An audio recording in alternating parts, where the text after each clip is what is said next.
Hello friends, welcome back to this channel. दोस्तों, इस video में हम लोग बात करने जा रहे हैं रिलायंस कम्युनिकेशन लिमिटेड के ऊपर। लेकिन शुरू करें उससे पहले आपसे दो रिक्वेस्ट करना चाहूँगा। पहली रिक्वेस्ट कि अगर आपको डीमेट अकाउंट ओपन कराना है तो डिस्क्रिप्शन बॉक्स में आपके लिए एक लिंक ड्रॉप किया गया है, उसे क्लिक करके आप अप स्टॉक में अकाउंट ओपन करा सकते हैं। दूसरी रिक्वेस्ट ये है कि अगर आप इस चैनल को फाइनेंस मार्केट को फर्स्ट टाइम देख रहे हैं तो सब्सक्राइब करके बेल आइकन को हिट कर लीजिए ताकि आपको वीडियोस की नोटिफिकेशन मिलती रहे, मिस ना हो।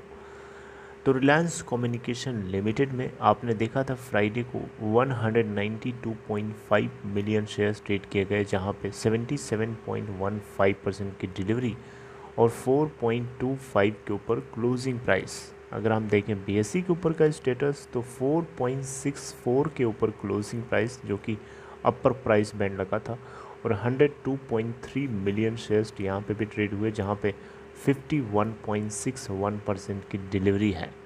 मार्केट कैपिटलाइजेशन है आर कॉम लिमिटेड की आज की डेट में 1283.21 करोड़ रुपए। एनएससी के ऊपर देखिए 1175.35 करोड़ रुपए। आपने नोटिस किया होगा कि रिलायंस कम्युनिकेशन लिमिटेड की इतनी मार्केट कैप जो है लास्ट टाइम जब ये हाई बनाया था उस समय भी नहीं क्रॉस कर पाई थी। और लास्ट टाइम जिस रेट से आगे ऊपर बढ़ रहा था, लास्ट टाइम मतलब एक साल पहले, उस रेट से इस बार नहीं, उससे कहीं ज़्यादा तेज़ी से बढ़ रहा है। और इस समय जो खबरें हैं वो बहुत ही ज़्यादा पोटेंशियल है अपने आप में। लास्ट टाइम जो मोमेंटम बना हुआ था उस मोमेंटम को ड्रॉप करने के लिए सबसे बड़ी एक खबर रिस्पॉन्सिबल थी, वो थी सुप्रीम कोर्ट से, राइट। उसी समय वोडा आइडिया का भी डिसीजन आना था, आपको बताया था मैंने। तो देखिए अब इस बार तो हर तरीके से देखा जाए तो आर कॉम के सब कुछ फेवर में ही अभी हम लोगों को दिख रहा है।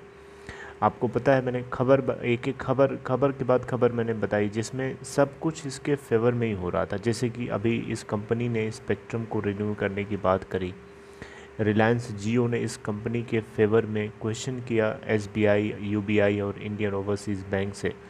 फिर उनकी तरफ से जो एक्शन लिए गए, जो उनकी तरफ से एक्शन नहीं, जो उनकी तरफ से रिस्पॉन्स किए गए, वो काफ़ी ज़्यादा अपने आप में इस बात को मजबूती से कॉन्फिडेंस देता है कि लोग जो है आर कॉम में जो फंसे हुए हैं या जो इन्वेस्टेड हैं पहले से, उन सभी को हिम्मत आती है।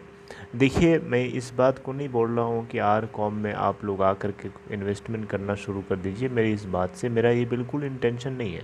मेरा सिर्फ यहाँ ये इंटेंशन है कि आर कॉम के लिए अभी फ़िलहाल की सिचुएशन में हर तरीके से सपोर्टिंग न्यूज़ हमें सुनने को मिल रही है। कोई ऐसी न्यूज़ नहीं है लास्ट टाइम की तरह कि जो इसको नीचे की तरफ गिराने की कोशिश करे। इस बीच में भी आप ये जो स्पाइक डाउन साइड बनते हुए देख रहे हैं ना, ये एक शातिर खिलाड़ी की खेल है, आपको समझना पड़ेगा। सबसे पहले तो मैं आपको बताना चाहूँगा डिलीवरी स्टेटस एनएससी और बीएसई दोनों का मिला करके। देखिए, आपको ये चीज़ जानना ज़रूरी है।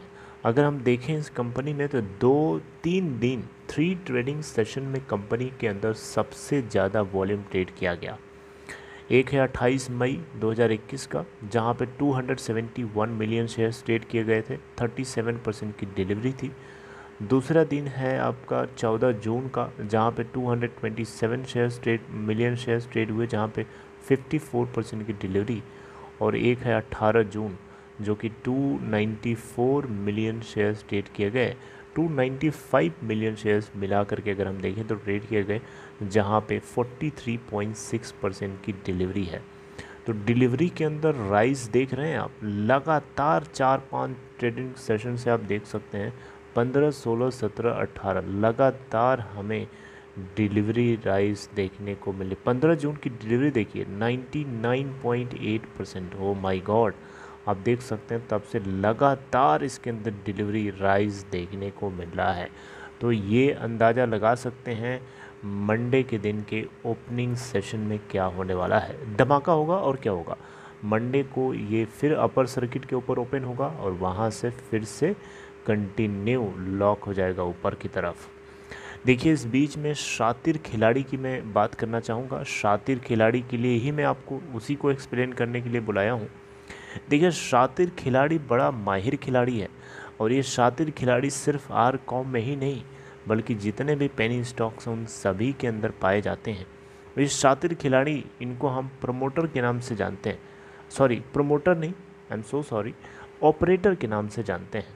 और ये ऑपरेटर बड़ा अच्छा गेम खेलता है। अभी आपने देखा था फ्राइडे की मार्केट में ऑपरेटर्स ने क्या चाल चल दी, गिरती हुई मार्केट में शेयर्स को धड़ाम से गिराया, और जितने भी कमज़ोर दिल वाले या कमज़ोर हौसला वाले लोग थे उन लोगों ने पैनिक में आकर के अपने माल को धड़ाधड़ाम बेच दिया और उनके हाथ से शेयर्स छीन लिए और खुद की झोली में डाल लिए, और फिर से मार्केट में यूसी लगा दिया, यानी अपर सर्किट लगा दिया।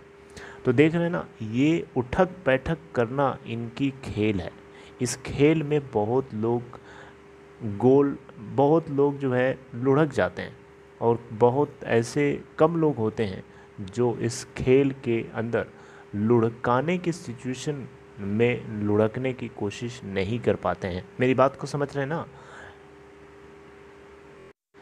तो आप लोगों से भी यही रिक्वेस्ट रहेगी कि इस उठक बैठक के खेल में हिम्मत से काम लीजिए और हौसला रखिए, और कहीं न कहीं आपका टारगेट मीट हो रहा है तो आप उसके अकॉर्डिंग डिसीजन ले सकते हैं। लालच मत करिए, क्योंकि अभी आप जो सोच रहे हैं आने वाले कुछ और ट्रेडिंग सेशन में सोचेंगे कि ये नहीं वो मिल जाए, वो अगर आ जाएगा फिर सोचेंगे वो नहीं उसके और ऊपर मिल जाए। ऐसे नहीं होता है दोस्तों। यहाँ पे ना हमें एक टारगेट सेट करना चाहिए कि हाँ मेरा ये टारगेट है।